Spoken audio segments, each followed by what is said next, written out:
Good morning on this sunny morning, hopefully sunny where you are, Thursday, 18th of November, 2021, and it's our wrap for 2021, actually, the last Retail Bulletin event of this year. So thank you for being with us throughout the series that we've ran since February this year. We seem to have enjoyed some great engagement, and I'm sure today's three sessions will be exactly the same in terms of hopefully content and engagement as well. So thank you for joining us again and sticking with us throughout this year. We are opening the first of today's three events with our little fireside chat with these two gentlemen that are on the screen with me, and I'll be asking them to introduce themselves in just a moment as well. As always, we love you guys to get involved, so please do so.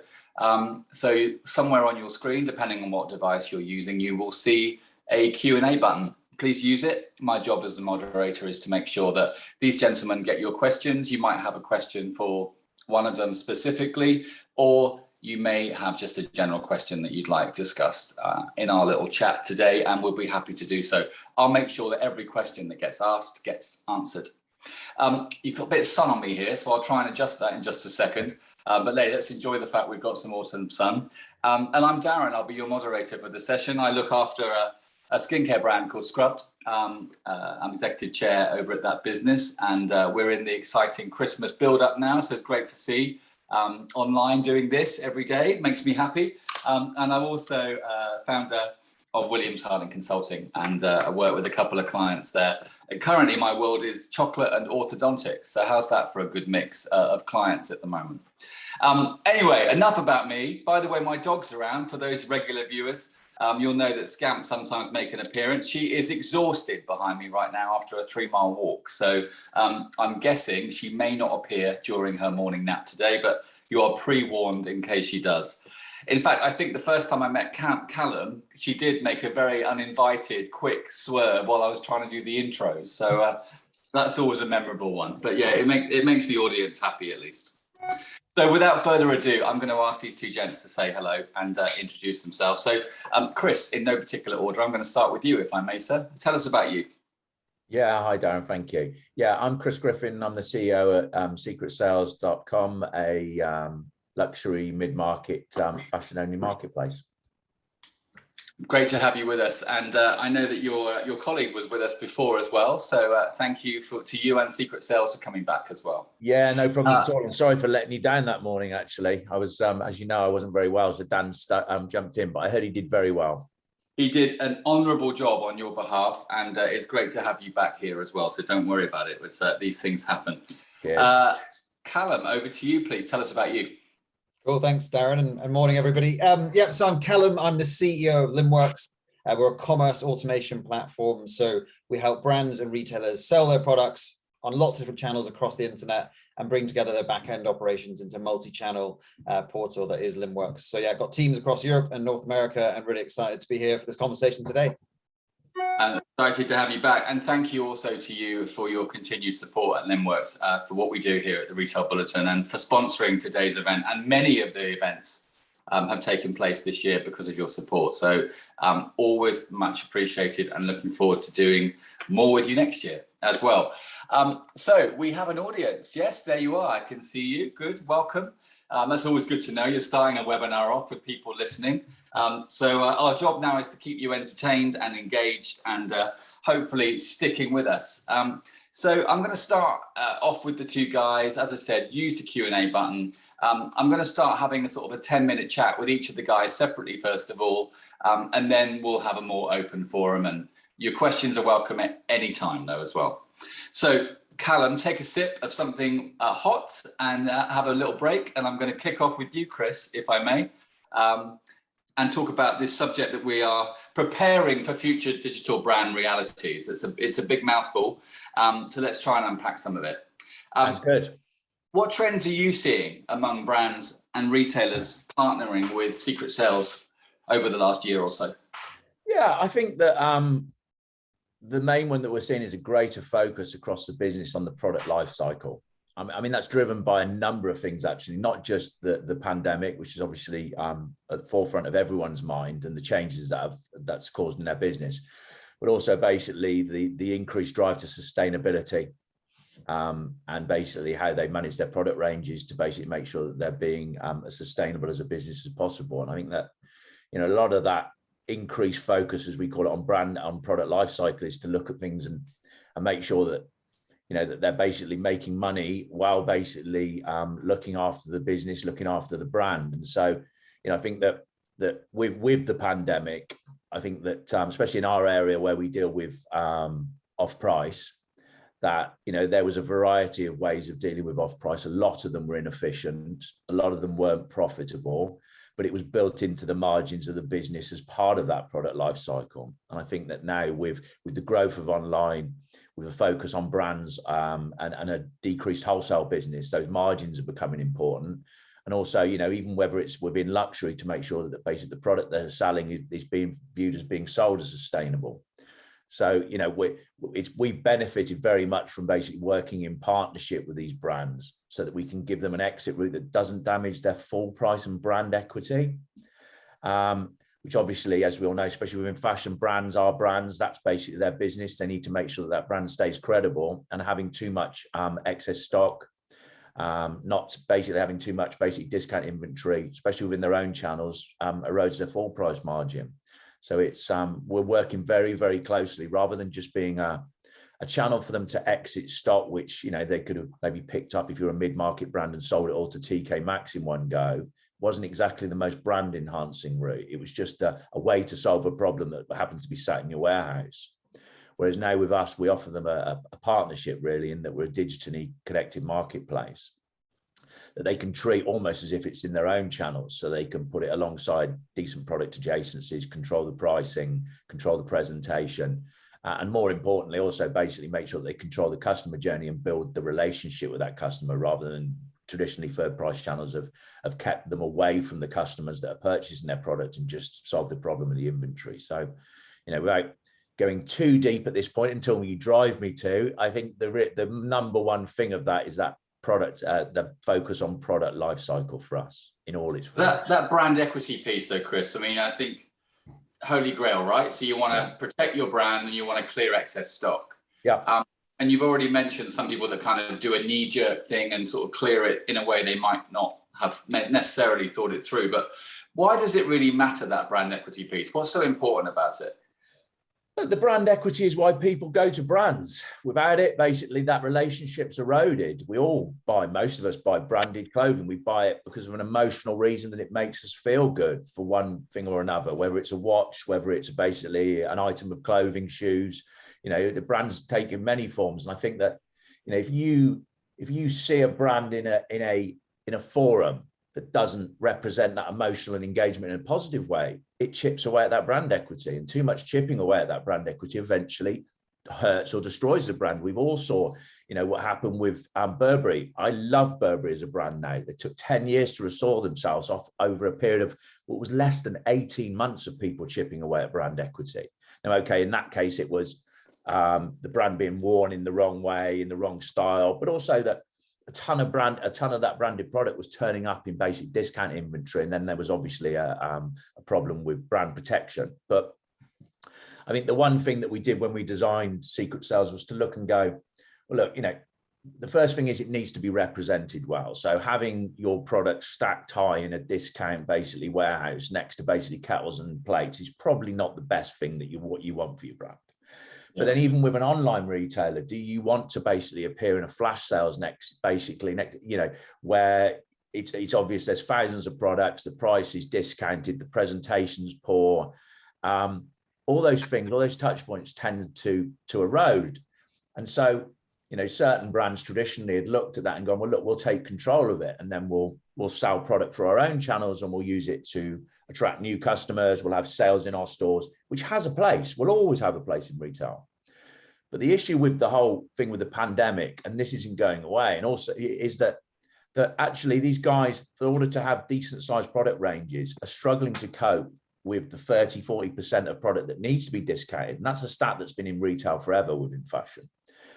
And sell that amount of inventory in their own channels without eroding what is the most important part, the full price sales. And so it's okay to have a little bit of discount in your own channels. In fact, it's a great thing to do to attract new gateway customers into the brand that maybe can't afford to buy your full price inventory. But if you walk into a store and everything's 60% off, then basically, again, they're eroding their own brand equity. And so what we've done is created a route where they can sell clearance profitably with a digital connection where they control the amount of product, the amount of inventory that goes up, the pricing. And more importantly, and as importantly, that when someone buys that product, the brand gets the customer data to be able to talk to about the full price inventory. So we've sort of joined the circle, really.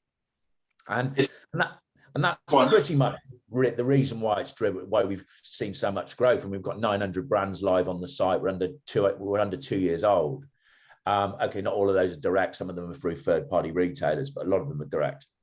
And what's driven that growth is that they can view, they've at last got a channel that they can view as an internal channel that doesn't give them the negativity of having too much discount products on their own site, but helps them protect their brand in a better way than previously existed. Those that example you gave of Burberry, I'd actually forgotten about that, and it was probably a decade-long destruction piece that took a while to come back from, wasn't it? So I remember in the Hotel Chocolat days when I was there, we used to get blamed for the demise of Thornton's, and it was like, we haven't done anything; they've done it themselves, basically. So if you see a box of Thornton's piled up in an Esso garage for £3 and it's a £5 in their own stores, which way is that going to go, basically? So 100%. And I think, look, you'll remember all this. You've been in retail, as long as I have. In that, that it takes a lot of money to create a brand, and it takes a lot of time. Unfortunately, it doesn't take a lot of time to erode it. And I think that when you put into this not just margin or price or even just face on brand equity, but also then factor in things like sustainability, the need to be sustainable, and basically let your customers know that you're thinking about this.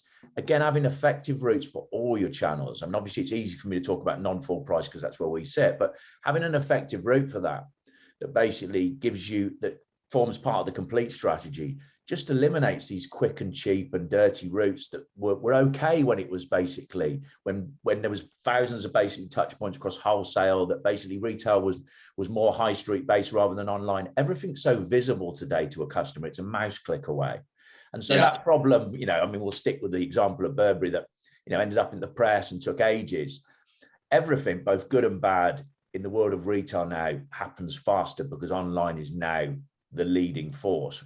And you don't have to walk down your high street and see something over weeks and months. You can basically have the same negative experience in hours and minutes, but you can also have the same positive experience in hours and minutes. So people really focusing in on that. And it's the old adage, retail's detail. Nothing's changed. We just need to basically know we can't get away with some of the things that basically maybe weren't at the top table. Now, pretty much that whole cycle of product, whole cycle of brand has to sit at the top table and be thought out. I think one thing that has changed, though, Chris, is consumer expectation. All right, 100%. And also their demands being met. So they want convenience, they want multiple channels, they don't care how they access the brand, they just want it. They want it to be there however they choose. And I think retailers struggle with those challenges because there are so many multiple expectations from customers that it's a bit of a minefield for some retailers to navigate through. What would be your advice to retailers sort of trying to deliver those customer expectations? I think I have very few themes actually, because basically I think that my advice would be focus. It really is. It's so simple to say, but so hard to execute, in that, they need to look at every single touch point, because these touch points are so visible now. I have a lot of conversations with some very good friends that I class as great retailers, but were people I called great product people. And fashion in particular is a product-led business, of course, but they were product-led retailers. They made great product. They sold it through their stores. They sold it on wholesale, and they had their own website. And as long as they made great product, they had a great business. That's world's changed. Those days are gone. Yeah. One friend of mine, basically I had this conversation with him all the time, that wasn't so digitally at the forefront of digital. And it took me a while to explain to him that basically making great product is no longer just the only thing that's important, that actually that actually making great product and thinking about how your customers think about you as a brand is as equally important now. And I think, personally speaking, and I think a lot of people would agree with me, that whole thing about brand and what you mean has become almost as important, if not some ways more important than actually the great product, because you are seen as the entire thing now. And so that focus, whether it's clearance, whether it's full price, whether it's even who you do business with. Yeah. You know, I can't remember a time up until 2 years ago, apart from the odd hideous exception, where people are so under the microscope of who you do business with in a retail environment. Who makes your products? What do you do at the end of the life cycle? I think people are really, the younger generation as well, and that's filtering through into my generation. You know, I don't class myself as old, but basically I'm still 52. That, you know, I'm glad that I get to think back and have a depth of experience. But I now look and go, the younger generation, I believe, are going to get more and more aware and conscious and drive that level of consciousness harder and harder, so that it affects businesses. And I think it's positive change, but the only time it becomes negative is if you don't focus on the reality of those changes. Yeah. Thank you, sir. Great insight to kick us off this morning. Take a sip of something. What you got, coffee or tea? Coffee, second one. Good. The second one already. I'm still on tea at the moment. I'm not ready for that coffee. It's impressive. Callum, how you doing? Good morning. Good, thanks. Oh, yeah. Thanks for love the insights, Chris. Thank you, sir. I'm looking forward to hearing yours. We've got tons more to talk about from Chris as well afterwards, I'm sure. So we're talking about that expectation piece, Callum, and it was changing already. And the pandemic, you know, post, pre, where are we? Middle? Who knows? But post-pandemic, we'll say, those expectations are going to keep changing, I would imagine. And those opportunities are going to continue to open up for online retailers. But what do you think they are already? Where are the opportunities now for online retailers that might be being missed? Yeah, I think with the pandemic, it's trying to look at like what fundamentally has happened, what's changed. So I think, so the headlines, I say, you know, firstly, obviously more people are shopping online. It's not just more of the same. I think it's broader audiences. So that's super important to understand.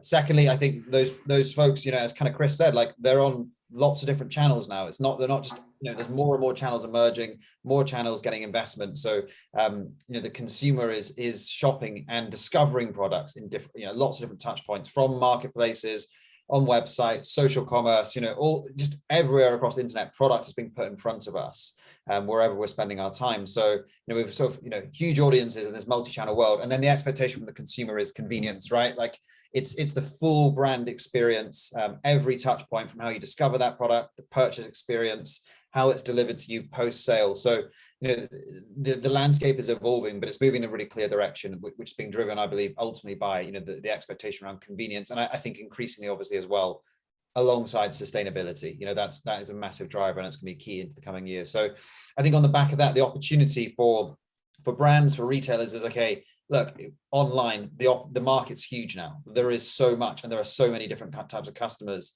available. I think that's kind of, you know, bittersweet, because in one sense, you know, there's a huge market to go after. But I think the challenge, you know, to Chris's point, is how do you focus? How do you get super clear on what you're going after? But, you know, you know, in this context, there's a larger market opportunity to go after, and there's the opportunity to engage with that market in many different places. And I think the ones that can do that well will yield massive results. You know, there's suddenly, you know, rather than just, if you think of the bricks and mortar days, rather than only having the reach of your own stores in town centers, suddenly it's like you can sell to the whole world.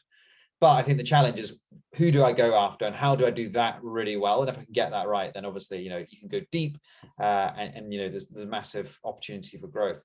And then I think, you know, then the opportunity sort of then lies in, okay, well, figuring out which channels they need to be in, which markets they need to focus on, and ultimately with what products, what's my proposition?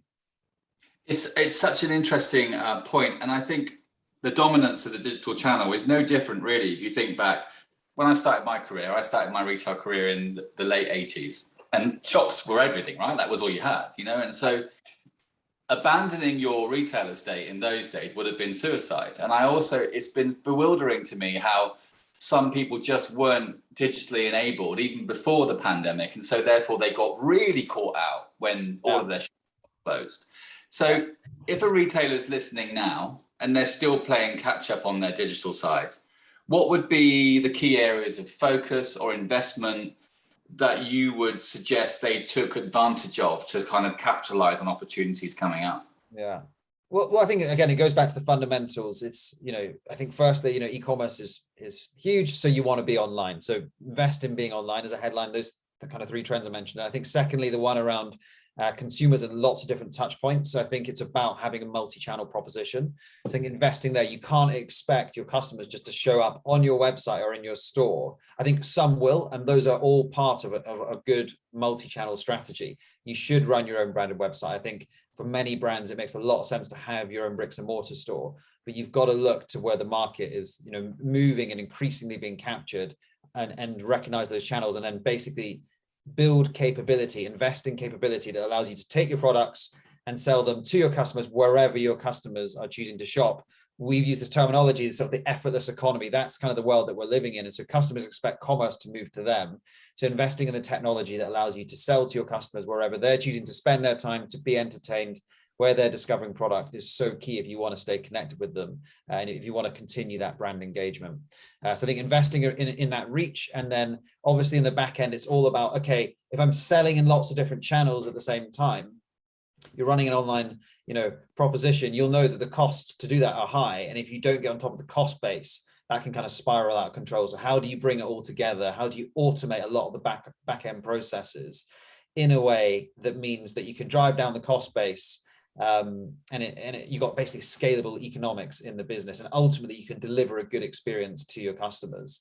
The last thing you want is you spend all that money on brand development, product development, and yet all the back end, it's falling down and you're running out of stock, you're selling products you don't have, you can't ship the order on time. The whole experience of the brand kind of depletes. And I think this is, to Chris's point earlier, it's not just about being a product business, or just about brand and product development. It's about being able to manage the full life cycle, because that is the entire customer experience.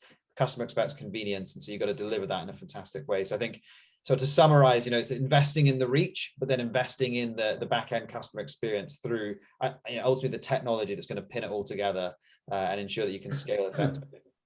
I think sometimes as well, I often hear that retailers that have had their digital space for a while and it hasn't evolved, so it's a bit out of date effectively, overwhelmed by where to start in terms of transforming it, or maybe even moving it to a different platform, or improving the back engine, if you like.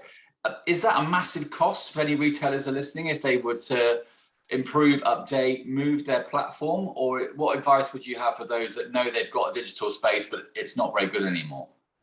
Well, I think the first thing to say is, if you want to be in the game, pretty much you've got to have a good digital space, right? So I think it's something that every business has to figure out. I think there was once a time where it was almost a box checking exercise for a lot of brands or retailers. Yeah, we do online and it's kind of there. Now it's moved to the center of the business, right? Like the center of gravity has shifted towards e-commerce in most organizations that are trading goods. And so therefore, everyone's having to figure out this strategy. And I think in terms of getting that backbone in place, there's definitely cost associated with it, but I think the lens to look at it through is actually like your return on investment.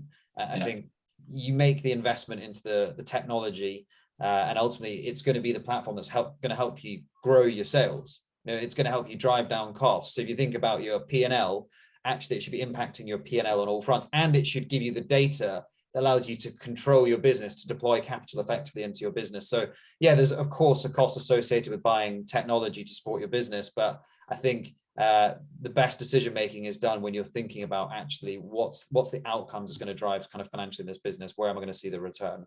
It's that tough balance, isn't it? Because obviously there's a lot of retailers that have a legacy retail estate. Some of those stores weren't open for the best part of a year, but they're still paying rent, and then it's all that.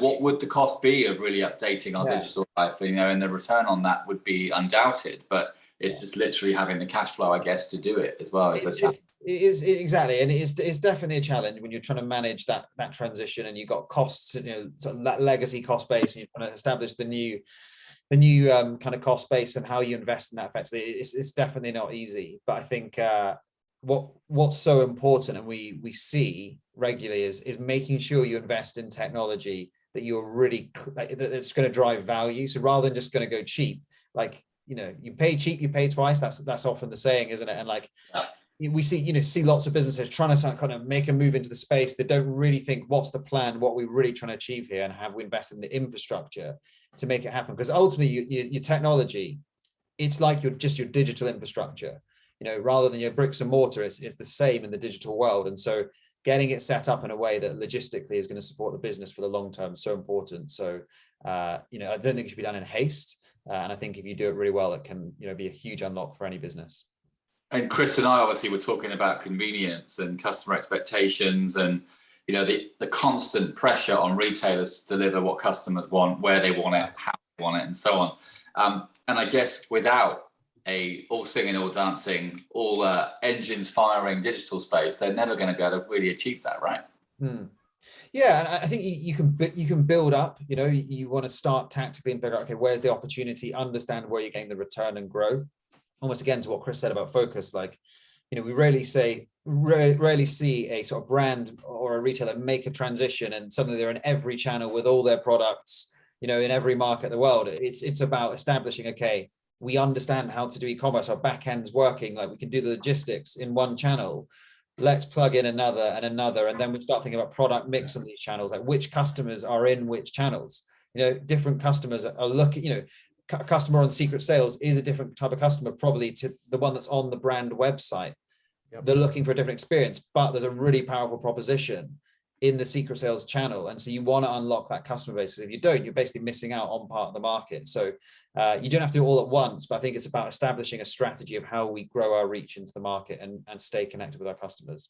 You've given me a lovely pivot into Chris there, actually. So thank you for that. Actually, hello, audience. We've actually grown audience since we started the webinar this morning. So if you have just joined us, or you joined us a little way into the webinar, I'm with Chris, CEO of Secret Sales, and Callum, CEO of Linnworks. We're having a really good chat. So thanks for joining us.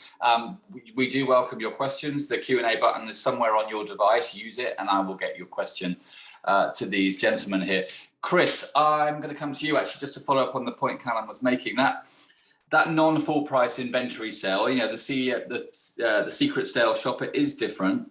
But how do brands and retailers approach that non-full price thing and look at it with fresh eyes? And what opportunities are there beyond the sale?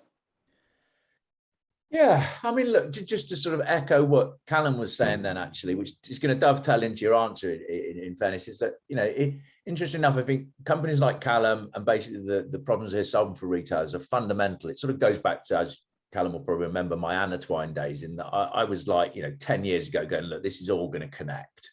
And I think that's come to pass. I think that one of the great things I think about technology at the moment, and this will tie into the answer, is that actually, because of SaaS and because of companies like Linnworks, and back in the day when I was running Anatwine, that SaaS model, companies can do things now they could not afford to do 10 years ago, right? Small companies. So you can have a good strategy and not have to be a big organization. And more importantly, or as importantly, even as a big organization, that whole SaaS model of solving boardroom problems through the use of technology is so much easier than it was. I can still remember the day when you had to build pretty much most of the stuff that you needed to do. And so sort of tying that into your question of how do you protect brand, I think it is about making the right connections. And I think that, when it comes to the secret sales specifically, one of the things that we talk a lot about to some very big brands is that, we give them a lever, we give them a technological lever, really, because we're a marketplace only, as you know, to be able to basically choose to make choices for inventory and product through their own ecosystem, albeit that we manage the piece that we do at the front end, which is to create the customer and create the basic experience. And so having that lever to pull is really, really valuable, because, not only are they then being able to choose, okay, I want to put an item on sale mid-season. So we have a number of retailers that choose, rather than seeing non-full prices close out and going at 70%, they can actually go, you know what, we're probably going to end up with 1,000 more of these products by the time the season's finished. Maybe we go out at 50% or 40% off or 30% and drive that through. And I think all those things sit better with the customer and basically the business, and they're growing more margin and they're basically getting closer to a customer early. So it's not just like closing out stock or giving it away. And then the last point to really complete the sort of question, to the answer is that by doing those things and thinking and being able to think agilely and present it well, and also still make money, they can then attract the right type of customer. Now, discount channels have single time customers. Every brand and retailer has them. Oddly enough, we're seeing repeat purchase basically on a brand basis of about 2 to 3 times a year, and on a customer basis leading towards basically 5 times a year in our channel at the moment. So, which is a great stat, stronger stat than I would have thought when we started the business.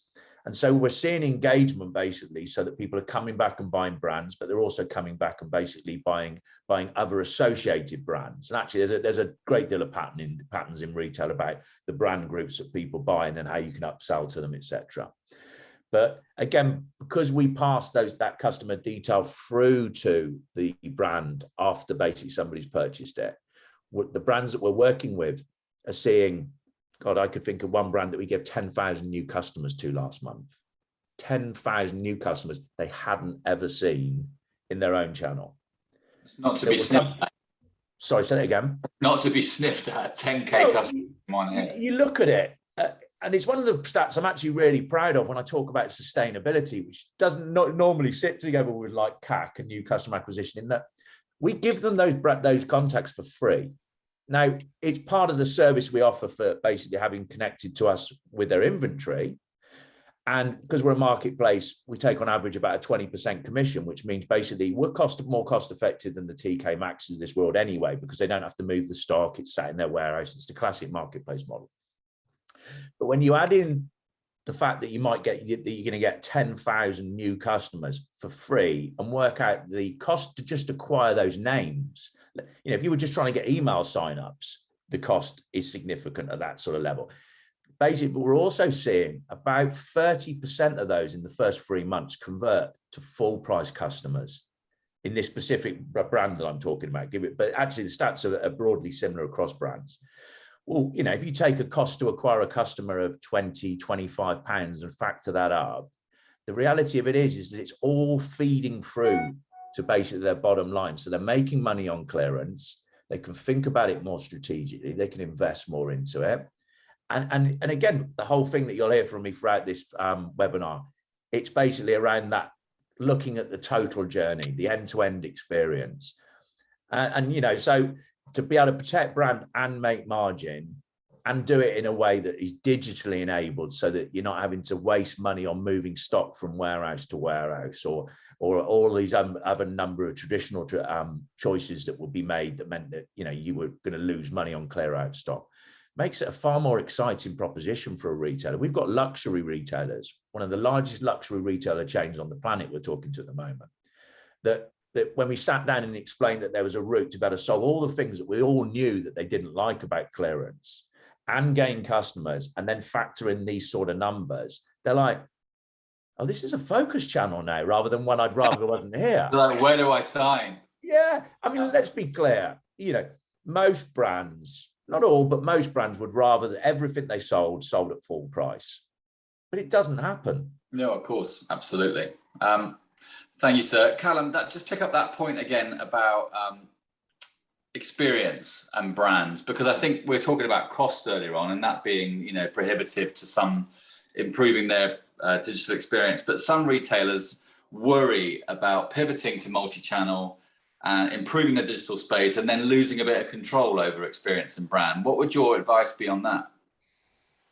Yeah, I think it's a good thing to consider. It's definitely a risk, that's something that needs to be navigated. But I think it doesn't have to be the case. I think that there's lots of different channels that you can sell on online. Obviously on your first party, on your own website, that's where you're going to get probably the strongest visibility of the customer in terms of data. And we all want to build data on our customers to understand who they are, to basically target them and sell to them more effectively. So it's an important area, but not every channel, is saying, I'm not giving you any information, which I heard it from Chris right there. It's like, there are channels like Secret Sales that are saying, actually, we want to collaborate with you and we're going to be part of your brand growth. And so I think, you go back to the fundamentals. Ultimately, customers are spending time in different marketplaces. The marketplaces are so good at building these audiences that rather than kind of despite that, I think it's how do you actually play with these platforms and do it really well. And so doing that means it's building a view of who are the different channels, who are the different marketplaces in my space, and what different channels can I sell on, and which ones align with the type of brand experience that I want to go after. So again, it's the control is with you to make that decision. You look at Nike as an example. They were famously sort of, a couple of years back, recognized for pulling off Amazon, right? Pulling their product from Amazon, but they weren't out of marketplaces. They were, going into Zalando, for example. And there was a whole piece around Nike and Zalando's relationship, because they thought actually on Zalando, that's where we can represent our brand in a way that we want to. So it's not so much a kind of binary thing of kind of, if I'm doing digital or if I'm in third-party channels, then that's my brand being eroded. It's about being intentional. Which types of products am I taking to which types of customers in which channels, and having a kind of robust strategy. And we see over and over again, the brands that can kind of, get that nailed, that strategy, they drive massive growth, because ultimately they're staying connected with the customers across those touch points, and they're providing a kind of consistent brand story and experience in these different channels. If anything, you're increasing control if you get it right. Yeah, I think ultimately what it's allowing brands, retailers to do is build a view of their different audiences, centrally. If you can pull that data centrally, again, I think, part of the power of Linnworks is how do you pull that data centrally to understand your business better?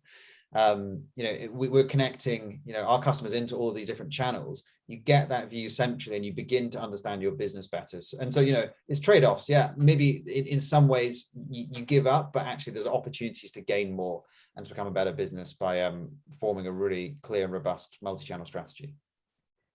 And how, I'm going to ask both of you, but start with you, Callum, if I may. How important are these big digital events like Black Friday? So that's pending, and obviously lots of people are already trailing Black Friday on their websites. How important are these big moments? Yeah, I think the jury in one sense is out on this, because I think I've been reading recently, I think there's a lot of data coming out to suggest, well, is Black Friday really that good in terms of prices? There's some great deals out there, but is it great? How good is it in terms of price ultimately for the consumer? What does it really do for the brand and the retailer? I actually think we're seeing a smoothing off of the peak around Black Friday anyway. Black Friday is turning into more of a longer term Q4 buying cycle anyway. So I think it sort of feels like it's maybe not quite what it was a few years ago for a start, but I think the importance in it, often if you're discounting heavily, okay, it's maybe not going to drive sort of profitability in that period, but again, it's an opportunity to maybe engage new audiences in a way you haven't in the past. And so I think it's probably a longer term play on how do I engage those new audiences and then bring them into the kind of brand territory such that I can sell to them in future, drive up the lifetime value of that relationship with the customer. So it's important. I think it's important, but it has to be played right. I don't think it's just about kind of, flashing the plan, trying to make a bit of money. I think a short-term view of it is not the right way to think about something like Black Friday. What's your view on Black Friday, Chris? Look, I do agree with Callum. I think the curve for Black Friday is smoothing out. I think it was smoothing out last year as well, if I'm honest. But the pandemic basically obviously distorted things. And that I think Black Friday is becoming a marketing event in the minds of the consumers and retail that basically triggers almost the start of that really intense Christmas period. So we saw an uplift, almost, basically a stronger uplift than I would have expected from the end of the first week in November. So, I think, look, Black Friday's here to stay. I just don't think it's a Friday. I don't even think it's a week anymore. I think it's basically a trigger to the start of November's heavy shopping.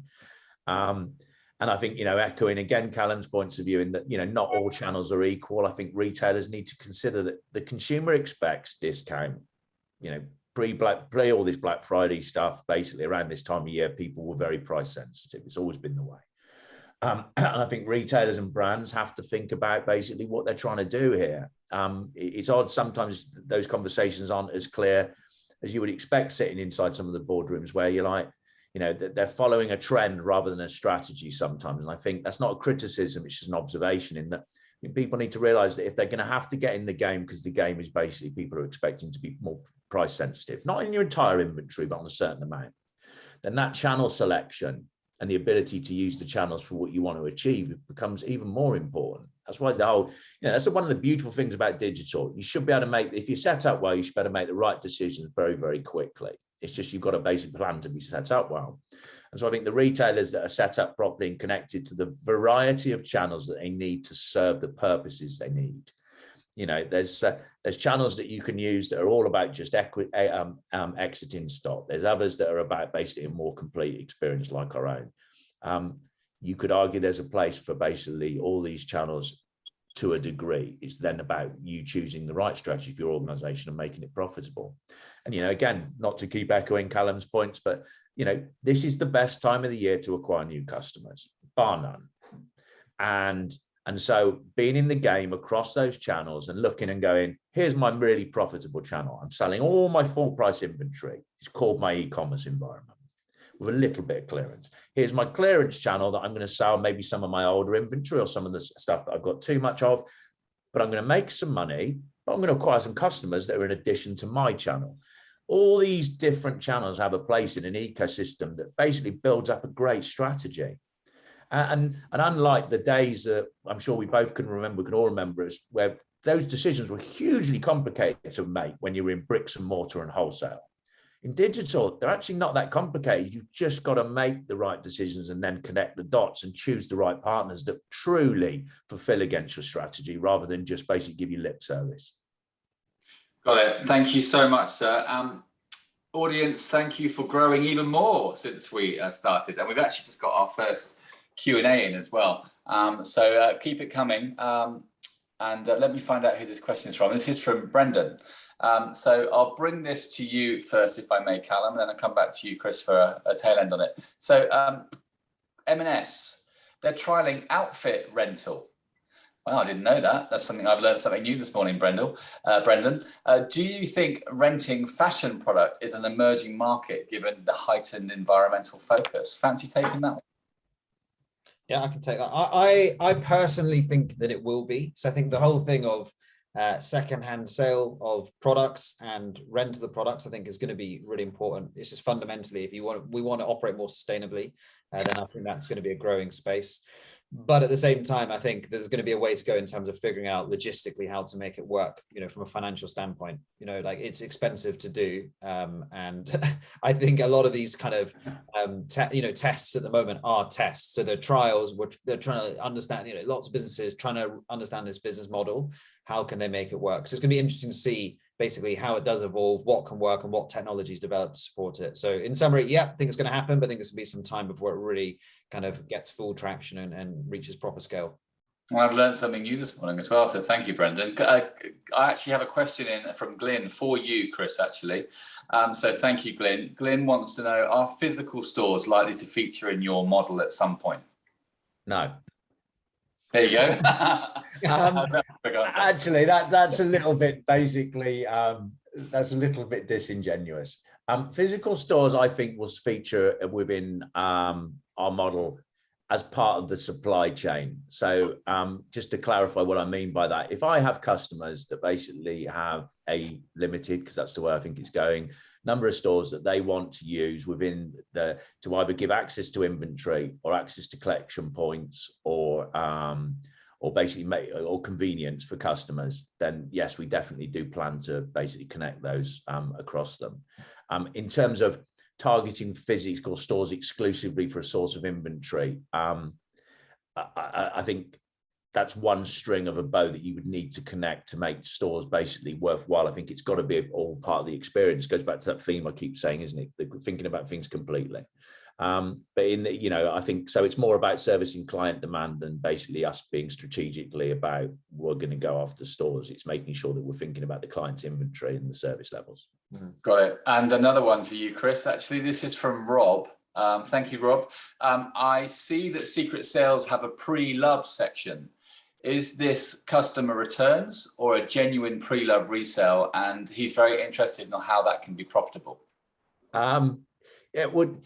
It's genuine pre-loved, so it's not customer returns. It's actually secondhand product. Actually, the company in question that does it basically specializes in sourcing that product globally. And is it profitable? Given that we're a marketplace, so we charge a commission on sale. So the reality of it is that basically we're a stock-list model, so that the actual type of the inventory doesn't make a huge difference in terms of our commercials. So they are a profitable client for us. That said, we also have a duty to make sure that it's profitable for our clients. And yes, it's very profitable. What they've done, this particular organization has done very, very, very well, is that they have a global sourcing setup around the world, basically in Asia, America, and Europe, where they actually source customers' individual secondhand product and buy it, and then they put it into a more commercial grade setup. So it's for big, it's the sort of preempt of basically somebody selling their own secondhand handbag on basically one of the digital apps, whereas these guys have been out there actually sourcing through bricks and mortar stores, local awareness, etc., where they just buy thousands and thousands of products. Really good outfit. Thank you, sir. And thank you, audience, for that little flurry of questions at the end there. We're going to start to wrap up, actually. And in doing so, I'd like both of the guys to look forward to 2022. So, Chris, starting with you, please. What are the key areas to focus on in 2022 if you're going to be successful in digital? Get connected. Simple as that. Get connected. If I was talking to a multi-billion-pound retailer or an e-commerce brand just starting out, it's the same thing. Get connected. To echo Callum's point of view, you don't have to basically, you're not going to get everything and go out the door and be connected to every single channel day one, but you have to start the journey, right? We live in a connected society that's digitally connected at a consumer level. We're in a retail business that is increasingly going to become more digitally connected at a business level. And those connections are going to be the difference between winning and losing eventually. So get connected. Great. That's a great couple of words to bow out with as well. So get connected. Thank you, sir, for your contribution this morning. The sun's coming out where you are now as well. It is. There you go. The sun is shining on the brave. Well, thank you for your contribution. Callum, look forward for me. So sort of rub that crystal ball and think about your predictions for 2022, what e-commerce will look like, what the biggest opportunities will be, and when we can really say post-pandemic, because I don't think we can say it yet, what will it all look like? Sure. So I think just to echo, the point there from Chris, get connected, and I say get convenient as well, or make it convenient. So once you're connected, you've got to make it convenient. I think those are basically the two factors that are going to mean that are going to determine the winners and losers of the new world of commerce. But in terms of, big trends, I think what we're going to see at play, I guess, firstly, the rise of the effortless economy, so that whole convenience piece. Secondly, direct to consumer. I think more brands are going to sell direct to consumer. And what I think that's going to drive is the emergence of more, thirdly, the emergence of more marketplaces. So what I think we'll see, big trend for next year, is more retailers, traditional resellers, either move towards becoming a brand in the traditional sense, developing their own branded line of product and taking that direct to consumer, or alternately, they'll move the other way and they'll evolve towards becoming a marketplace, using technology that allows them to basically facilitate the sale of other brands' inventories with more of a virtual inventory model. So I think that's a big trend to watch out for next year. And I think that's going to be, big driver of a change in landscape. I mean, just as an example, Debenhams, obviously, we've seen recently, they've reinvented themselves as a marketplace in the last few months. They operate that traditional retail model of reselling other folks' products. And now they're shifting towards being a platform, using the brand to drive traffic and help other brands sell through their platform. So definitely one to watch out for. Thank you, sir. And thanks again for your contributions today, and to Linnworks for their continued support of the Retail Bulletin. That's a wrap. Where's our audience at? Yeah, they're still there, even more of them now. So thank you so much for sticking with us and for joining us throughout the webinar as well. I think you'll both agree that these gentlemen have kicked things off in style. We're back at 10:30 with a panel lineup this morning. So looking forward to talking to you all there. Please do join us for that event as well. But all that's left me to say is to Chris and to Callum, thank you so much for kicking it off so brilliantly. And I guess I'll take this opportunity now to say Merry Christmas to you both, whatever your plans are this Christmas. Have a great one. And I hope that business continues to be strong for you both as well. Darren, that's my first Merry Christmas I've heard this year, actually. There you go. I always like to be first at things, so perfect. I'm happy to hear that. Have a great one, guys. Thank you so much for kicking it off so brilliantly. And Callum, it's good to see you again. Give us a shout. Yeah, cheers, Chris. Speak soon. Cheers, Darren. Take care.